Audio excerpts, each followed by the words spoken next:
Ladies and gentlemen, welcome back to another broadcast of The Weekly with me, Neff. Please subscribe to the channel, share this video with a couple of friends, like this video. Also, let your friends know to subscribe as well. It definitely helps us out a lot. Today, I wanted to talk about a theory that I've had, and I've talked about these two actresses before, and even this film that is going to be coming up this summer, huge film from Universal. Maybe you guys can guess what I'm going to talk about, but I wanted to talk about a specific theory that I had with switching the two actors out, and I'll go into it. So the movie I am talking about is Jurassic World Rebirth, and the actresses I am talking about are Scarlett Johansson and Jenna Ortega. Now, hear me out. This is no indictment on Scarlett Johansson's acting ability. And really, it's no indictment on how the film is going to be or perform, because to be honest, there's a lot of elements that I do like that Universal is moving forward with in this film. I do like Gareth Edwards. David Koepp is writing. Scarlett Johansson is a good actress. Mahershala Ali is a good actor. Even Jonathan Bailey, I don't know much about this guy, but just watching from the trailer, it looks like he fits in just fine. Really, I'm thinking about, from a business and logistics aspect, the trajectory of where this franchise is going. This is a reboot. I believe they're going to do 3 films. And I look at an actress like Jenna Ortega and an actress like Scarlett Johansson. And obviously, Scarlett Johansson has been in Hollywood a lot longer, has a longer filmography, more experience as an actress. And Jenna Ortega is young and up and coming. But I just believe Jenna Ortega would have fit this role a lot better, and I'm going to explain why I think that is. So let's jump into it. Now, obviously, Jurassic World Rebirth is not out yet. I cannot judge the film because it is not out. I cannot judge Scarlett Johansson's acting within the role that she's going to be portraying because the film is not out. I do feel that based off what I've seen in the trailer and the direction they are trying to go with Scarlett Johansson's character, that Jenna Ortega would actually be a better actress for this role. Really, if you have watched the trailer, which I'm going to link down in the description, you can see the angle they are taking. Essentially, they are taking Scarlett Johansson's character, Zora Bennett, and they are replacing Chris Pratt with her character. She is going to be the main character. There's going to be an ensemble, obviously, like there always is in these Jurassic Park and Jurassic World films, and she is going to be the lead pushing this new trilogy forward. Now, not to be an ageist, I have to be honest. Scarlett Johansson is 40 years old, going on 41 this year. Jenna Ortega is 22 years old. If these films are going to span 3 films, I don't think you're going to be able to see 3 Jurassic World films within at least anything under 5 to 8 years. That would put Scarlett Johansson at almost 50 years old by the time you get to the end of this trilogy. With someone like Jenna Ortega, you have someone that's 22 years old and can actually grow with the trilogy itself. And let's say you get 3 films in 8 years, which I think is pretty good, and that's a good timeline. That would put Jenna Ortega at 30 years old, and you could still branch off and still continue the franchise with her without having to actually reboot it all the way through. Essentially, with putting Scarlett Johansson in this role, you're spinning your tires. You're not actually progressing the story at all because you're going to be in the same place you were with Chris Pratt. While Jenna Ortega does not have an extensive filmography when it comes to action roles and actually being a lead in action roles, I honestly believe she has 0. And she's rarely done anything adult. Like I said, I've talked about this with Jenna Ortega before. Not that she needs to take pointers from anybody. Her career is doing well, and she is a name that everybody basically knows just based off the success of Wednesday on Netflix. But Jenna Ortega has been typecast into these roles as a younger person. You could say a teenager, a bratty teenager, if that. And so she's basically been typecasted while she is making money off of it right now. That's not a way to transition on later in life and keep longevity like you see with a couple other actresses. Now, I'm going to go right back to Scarlett Johansson here. As I just stated, Jenna Ortega does not have an extensive filmography where she is in these roles that are either adult-centered or even action-centered. Scarlett Johansson, if you actually take out the films that she's supporting in, we're not going to count the Avengers. We're not going to count Captain America. We're not going to count any of those. We're talking about the films that she has been the lead and she has to carry. So we have Lucy, Black Widow, and we have Ghost in the Shell. And mind you, That casting was very controversial when it happened. I do remember the talk around that, but we'll start with Ghost in the Shell, and then we'll look at the budgets and box office receipts of the other two films that she is leading in when it comes to action-based films. So, Ghost in the Shell, the budget was $110 million. That grossed $169.8 million at the global box office. Next film, Black Widow, another film steeped in controversy before it released in 2021. The budget of that film was $288.5 million, and the global box office was $379.8 million. That is two flops in a row. Last but not least, Lucy. This film released in 2014, and it was an absolute banger at the box office.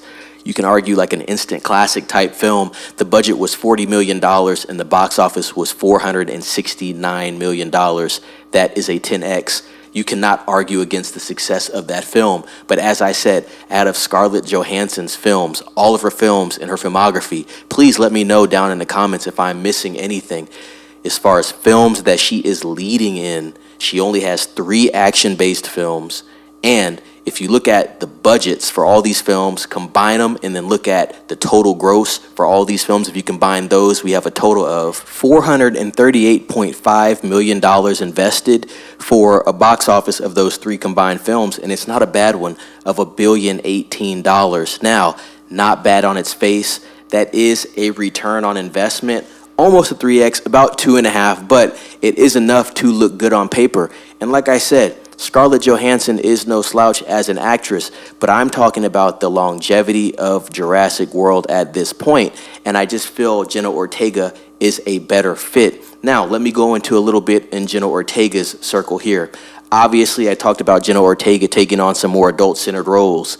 To my knowledge, Jenna Ortega has X, and then she has the Scream films, and I believe she has Hurry Up Tomorrow coming up. Obviously, there's Death of a Unicorn, but once again, I think she's being typecast, and she's playing Paul Rudd's daughter, I believe, in this film, and it is an A24 film. She also has credits on Insidious 2 and a couple other crime thrillers, but nothing that really made waves. Like I said, Jenna Ortega has not been tested when it comes to action, but then again, hear me out. This is why this is the perfect opportunity for her. Now let me jump into that side of things. So Jurassic World Rebirth is obviously the rebirth of Jurassic World as a franchise. It is a reboot. Why wouldn't you want to start out young and fresh? Also, since Jenna Ortega has not been in any action roles and specifically has not led in any action roles, this is the perfect place and situation for her to get her start with these action roles. Now, more importantly, it's a great spot for this to be the springboard for her to jump into more adult-centered work, as I've been saying. Let's just say, for instance, let's be theoretical about this. If you see Jenna Ortega in something like Wednesday, great show, doing well, but like I said, she's playing basically the same character she's been playing in everything else. You see her jump into a Christopher Nolan film, it would seem a little odd. It'd seem a little out of place. That's a big jump, right? Especially because of the content and the audience that Nolan focuses on. And he's just one director I am throwing out there. Whereas, let's say you see Jenna Ortega appear and star in a Jurassic World role like this, it warms you up to her making that transition. You can't really just jump from one spot to another. You have to transition to it, and it has to be strategic. This would be the perfect transition spot and the perfect platform to do that for your career. Now, Jenna Ortega is still young, and like I said, no one really needs to give her advice on anything she's doing. But if I was her manager of some sort, any type of agent, these are the type of roles that I would be fighting for because it helps you with longevity overall. She can only play these roles so long before the immersion starts to slip. And so when you look at it like that, I think it's very hard to argue against this theory that I do have. Now, if you have seen the trailer for Jurassic World Rebirth, you'll see that Zora Bennett, and that's Scarlett Johansson's character, is really doing a lot of the heavy lifting when it comes to the action sequences, it seems. They're really pushing her to the forefront. So I do believe with Jenna Ortega, you'd probably have to tone that down a little bit in her character. Make her character more of the scientist that it seems like Zora Bennett is, as well as the boss babe, as a lot of people like to call it on the internet, and try to balance that out with the ensemble of other cast members that she has, because like we talked about with Jurassic World, it is an ensemble. Everybody plays their role a certain way. Essentially, when I am watching that trailer, all I see is Universal trying to replace Chris Pratt with Scarlett Johansson. And I think a lot of people in the audience are not really going to take to that. Obviously, that's just me speculating, but I do think when it all comes out, when it's all said and done, they're going to say, okay, we like Scarlett Johansson here, good actress, but we don't really like the role she took in this and how they actually portrayed her in this film. Maybe they could have leaned into some other things. I don't mind anybody that's a female coming out and being at the forefront and handling business when she has to, because that's always necessary, and Scarlett Johansson has done this. We saw Black Widow. She was great in the Avengers films. I just think at this point in time with this franchise, I don't know if it's going to work 100%. Like I said, no one has seen the film, so we cannot judge the film. We cannot judge Scarlett Johansson's role. Hopefully, Scarlett Johansson kills this role, and it will make a lot of sense that she got casted. But I just feel that Jenna Ortega would have been a great opportunity for Universal to capitalize on the longevity of Jurassic World at this point in time. Also would have helped Jenna Ortega a lot as well in her career from a business standpoint, because let's look at it this way. Jenna Ortega has not come out and said anything that's pissed anybody off like Rachel Zegler or Brie Larson for that matter.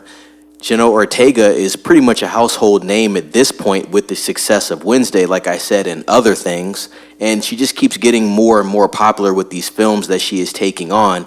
You've seen her in Beetlejuice, Wednesday, obviously, Death of a Unicorn coming up, and Scream for that matter, which I really did like her in, and I've said that before. So it would have been a safe casting for Universal, to be quite honest. Like I said, you might have to tone down some of the action scenes, maybe some of the athleticism that someone like Scarlett Johansson would have. That's one thing Scarlett definitely has over her. Scarlett can definitely play these roles where she has to do athletic things.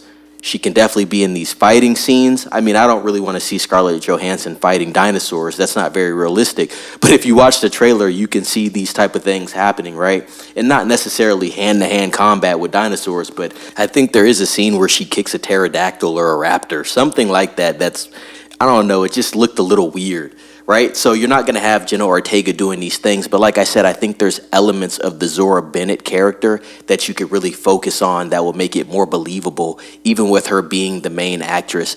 And I think it would be great for Jenna Ortega to be the star of a film like this. Once again, it puts her in the light. Jurassic World is a franchise, whether you like it or not. It's a franchise that appeals to the family, right? The family core, kids and adults. It's respected all the way around.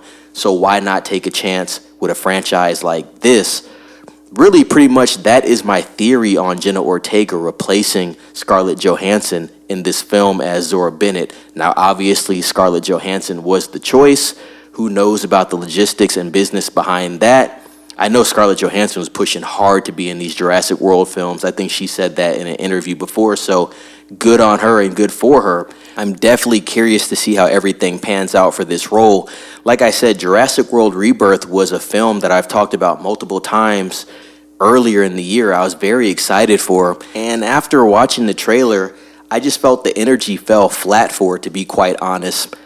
I like Gareth Edwards. He did The Creator. I say that's probably one of the better sci-fi films that we've gotten in the last decade. I like Scarlett Johansson. I like Mahershala Ali. David Koepp is a great writer. He's been around for a very long time. I like Jurassic World overall. I'm probably one of the few people that thought Jurassic World Dominion was not that bad. Why did I actually like Jurassic World Dominion? Well, the reason I liked it is because it was different. It wasn't your typical dinosaur film. They actually tapped into other elements. People hated the locust element. I didn't think it was that bad. And I thought it did a good job of balancing the old and the new. People can say what they want about the film. I thought it was okay. It wasn't that bad. But I think also, too, when you're talking about Jurassic Park and Jurassic World, it could be a franchise that's run its course at this point because they can't really do anything new. It's a dinosaur film. You're going to get dinosaurs. You're going to get a lot of dinosaurs. So there's nothing they can really do to make it that much more interesting. It's kind of turning into one of those films where you just go there for 2.5 hours. You take your brain out of your head and you just enjoy it for the fun that it is at this point. So like I said, that is my theory on Jenna Ortega. Scarlett Johansson, like I said, cool actress. I do like her work. I just don't know about her pick for this role in particular. We will see what happens, ladies and gentlemen. That is my theory on Jenna Ortega in Jurassic World Rebirth. Feel free to chime in down below. I want to know what everybody thinks about this. Is there any other actress that you could picture maybe possibly stepping in another alternate universe? Or do you think Scarlett Johansson was the perfect pick for this choice? I definitely want to know what you guys think down below. Subscribe to the channel. Share this video with a couple of friends and colleagues. With all that being said, be safe. It's Neff signing off.